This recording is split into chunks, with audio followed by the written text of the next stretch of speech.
Good morning to all. आप सभी को मेरा नमस्कार। Welcome to Shivas world channel. Dakshina Bharat Hindi Prachar Sabha நடத்துற ஹையர் எக்ஸாம்ஸ்ல Visharad Uttarardh paper 1 Chennai city August 2025 குள்ள எக்ஸ்பெக்டட் கொஸ்டின்ஸ் நான் ஆல்ரெடி சிவாஸ் வேர்ல்ட் சேனல்ல அப்லோட் பண்ணிட்டேன். இன்னைக்கு நம்ம Visharad Uttarardh paper 2 Chennai city August 2025 குள்ள எக்ஸ்பெக்டட் கொஸ்டின்ஸ் என்னலாம் அப்படிங்கறத பத்தி இந்த வீடியோல பார்க்கலாம். வாங்க. राष्ट्रभाषा विशारद उत्तरार्ध पेपर 2 समय 3 घंटे टाइम வந்து 3 hours பூர்ணாங்க் டோட்டல் மார்க்ஸ் 100 ஓகேங்களா. இது வந்து திரவஸ்வாமினி நாட்டக்ல இருந்து கேட்பாங்க. திரவஸ்வாமினி நாட்டக்ல இருந்து व्याख्या संदर्भ सहित व्याख्या கேட்பாங்க. फर्स्ट रोमन பாருங்க. किन्हीं 4 अवतरणों की संदर्भ सहित व्याख्या कीजिए. இதுல பாத்தீங்கன்னா 4 நீங்க அட்டெண்ட் பண்ண போறீங்க. ஒன்னொன்னுக்கு 5 மார்க்ஸ் 20 டோட்டல் மார்க்ஸ். இதுல பாத்தீங்கன்னா तब तो अदृष्ट ही कुमार के जीवन அப்படின்னு ஸ்டார்ட் பண்ணி अपनी एक अमूल्य निधि भी இது முடிகிற ஃபர்ஸ்ட் சந்தர்ப்ப சகித் படிச்சுக்கோங்க. First one. அடுத்தது பாத்தீங்கன்னா हाँ मैंने उन्हें देखा था वह निरभ्र प्राची அப்படின்னு ஸ்டார்ட் பண்ணி दुर्बलों को पीसने तो அப்படின்னு முடிகிற செகண்ட் சந்தர்ப்பம் படிச்சுக்கோங்க. அடுத்தது जो स्त्री दूसरों के शासन में रहकर அப்படின்னு ஸ்டார்ட் ஆகி एक गंभीर और व्यापक रस अधिलित रहता होगा இது வந்து सिक्स्थ சந்தர்ப்பம் படிச்சுக்கோங்க. அடுத்தது मेघ शंकुल आकाश की तरह जिसका அப்படின்னு ஸ்டார்ட் பண்ணி बिजली के समान चमकना चाहिए இது வந்து 7th ஒன். ஓகேங்களா. First one, second one, 6th one and 7th one. அடுத்தது सच है वीरता जब भागती है அப்படின்னு ஸ்டார்ட் பண்ணி चल चंद की धूल उड़ती है 8th ஒன். मेरा स्त्रीत्व क्या इतने का भी அப்படின்னு ஸ்டார்ட் பண்ணி उसके लिए प्राणों का प्रण लगा सके முடிகிற இந்த சந்தர்ப்ப வாக்கியா 10th ஒன். ஓகேங்களா. ஸோ नेक्स्ट पार्ट मैं उपहार में देने की वस्तु स्टार्ट பண்ணி उसकी रक्षा में ही करूंगी அப்படின்னு முடிகிற 12th சந்தர்ப்ப வியாக்கியா. नेक्स्ट कुमार विनय गुप्त कुल का அப்படின்னு ஸ்டார்ட் பண்ணி उसे न भूलना चाहिए அப்படின்னு முடிகிற 17th व्याख्या. अनार्य निष्ठुर मुझे कलंक कालिमा அப்படின்னு ஸ்டார்ட் பண்ணி जीवन बढ़ाने के लिए तत्पर है அப்படின்னு முடிகிற 19th ஒன். நெக்ஸ்ட் பாத்தீங்கன்னா अभावमयी लघुदा में मनुष्य அப்படின்னு ஸ்டார்ட் பண்ணி अभिनय न करे तो क्या अच्छा नहीं है அப்படின்னு முடிகிற 22nd ஒன்.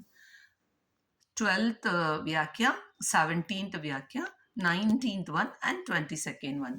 ஸோ இது வந்து நீங்க தரவா படிச்சுக்கோங்க. ஓகேங்களா.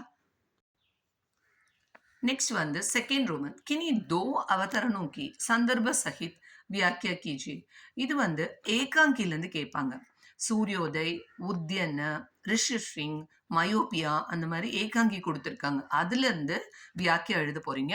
2 அட்டென்ட் பண்ணணும். ஒன்னொன்னுக்கு 5 மார்க்ஸ், 2 5 10 மார்க்ஸ்.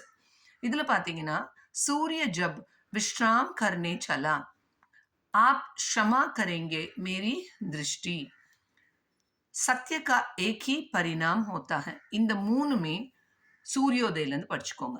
இதுல மூணுல ஒன்னு கண்டிப்பா வரும். ஸோ இது மூணுமே சூரியோதயில இருந்து படிச்சுக்கோங்க. நெக்ஸ்ட் பாத்தீங்கன்னா ஓஹோ மேரா தோ லாப் ஹி அப்படின்னு ஸ்டார்ட் பண்றது. அதுக்கப்புறம் சத்ரியோं के कंटको शीतलता சத்ரியோं के कंटको शीतलता அப்படின்னு ஸ்டார்ட் பண்ற இந்த ரெண்டுமே உத்யன்ல இருந்து படிச்சுக்கோங்க. உத்யன் ஏகாங்கில இருந்து படிச்சுக்கோங்க. नेक्स्ट जिस तरह का चरित्र निर्माण இது வந்து ऋषि सिंह. जिस तरह का चरित्र निर्माण இது வந்து ऋषि सिंहல இருந்து. नेक्स्ट वन विवाद मानसिक कमजोरी है இது வந்து மயோபியா. मैं आज तक कभी उनसे அப்படின்னு ஸ்டார்ட் பண்ற வியாக்கியா चिंता मनुष्य की बड़ी कठोर. இந்த ரெண்டு வியாக்கியாவும் விஷகன்யால இருந்து. ஓகேங்களா. ஏகாங்கி பொறுத்த வரைக்கும் ஃபர்ஸ்ட் 4 ஏகாங்கி மட்டும் நீங்க தரவா பார்த்துக்கோங்க. சூரியோதய், உத்யன், ரிஷி சிங் அண்ட் மயோபியா நல்லா தரவா பார்த்துக்கோங்க. இதுல இருந்து கண்டிப்பா நீங்க 2 அட்டென்ட் பண்ணிடலாம். नेक्स्ट वन திரவசுவாமினி நாட்டக் की दृष्टि से சரித்திர சித்திரன் कीजिए அப்படின்னு கேட்பாங்க. இது வந்து பாருங்க, இது 15 மார்க் கொஷின். ஒன்று தான் அட்டென்ட் பண்ண போறீங்க. ஸோ அதுக்கு 15 மார்க்ஸ். இதில் சந்திரகுப்தம் ஷிகர் சுவாமி கேட்கலாம். நான் வந்து என்னோட ஸ்டூடெண்ட்டை சந்திரகுப்த தரவு பண்ண வச்சிருக்கேன். நீங்களும் சந்திரகுப்த தரவை படிச்சுக்கோங்க. அது கண்டிப்பாக வரும். ஓகேங்களா? அடுத்தது 4th ரோமன். கினி 3 पर टिप्पणियां लिखिए. இதுவும் திரவசுவாமினிலிருந்து வர பேராகிராஃப்ஸ். டிப்பனி வந்து திரவசுவாமினிலேருந்து கேட்குறாங்க. ஒன்றுக்கு 5 மார்க்ஸ். 3 5 15 மார்க்ஸ். இதில் பார்த்தீங்கன்னா புரோஹித், கோமா, கிங்கல், குப்டா இந்த 4 படிச்சுக்கோங்க. இதில் 3 अटेंड பண்ணிடலாம். ஓகேங்களா? Next 5th Roman. एकांकी कला की दृष्टि से किसी एक एकांकी 5th रोमन. एकांकी कला की दृष्टि से किसी एक की ஆலோசனா कीजिए. किसी एक एकांकी की ஆலோசனா कीजिए. ஏதாவது ஒரு ஏகாங்கி எழுதணும். இதில் பார்த்தீங்கன்னா ரிஷி ஸ்ரிங்கும் உத்தியனும் நான் படிக்க சொல்லியிருக்கேன். இது ரெண்டுமே தரவு பண்ணிக்கோங்க. இதுக்கு பாருங்க, ஒன்று தான் அட்டென்ட் பண்ண போகிறோம். இதுக்கும் 15 மார்க்ஸ். ஸோ 115 15. ஏகாங்கி வந்து ரிஷி ஸ்ரிங்கும் உத்தியனும் தரவு பண்ணிக்கோங்க. Next 6th Roman. கினி 2 पर टिप्पणियां लिखिए. இதுவும் ஏகாங்கிலேருந்து கேட்பாங்க. இதில் இருக்கிற டிப்பனி பேராகிராஃப்ஸ் பார்த்தீங்கன்னா ஒன்றுக்கு 5 மார்க்ஸ். 2 5 10 மார்க்ஸ். இதில் ததாகத், ஆச்சாரிய சஷாங்க், நிர்ஜரினி, விபாண்டக், சுதி, ராதேஷாம் சர்மா. இதில் வந்து நீங்கள் ஃபஸ்ட்டு 4 பண்ணி படிச்சுக்கோங்க. ஓகேங்களா? ததாகத், ஆச்சாரிய சஷாங்க், நிர்ஜரினி, விபாண்டக் வரைக்கும் படித்தாலே போதும். 2 நீங்கள் அட்டென்ட் பண்ணிடலாம். Next Roman letter 7. किसी एक प्रश्न का उत्तर लिखिए. क्वेश्चन आंसर्स கேட்குறாங்க. இதில் பார்த்தீங்கன்னா ஒரு கொஷினுக்கு 10 மார்க். ஓகேங்களா? 2 கொஷின் தான் கொடுப்பாங்க. அதில் ஒன்று நீங்கள் சூஸ் பண்ணி எழுதணும். आर्य सभ्यता का वर्णन कीजिए. कनिष्क की महानता का वर्णन कीजिए. गुप्तकालीन शासन को भारतीय इतिहास का स्वर्ण युग क्यों कहते हैं. ஹர்ஷவர்தன் கி மகானதா கா வர்ணன் கீஜியே. இந்த 4 கொஷின்ஸ் படிச்சுக்கோங்க. அதில் ஒன்று நீங்கள் எக்ஸ்பெக்ட் பண்ணலாம். அடுத்தது பாருங்கள், லாஸ்ட் ரோமன் லெட்டர் 8.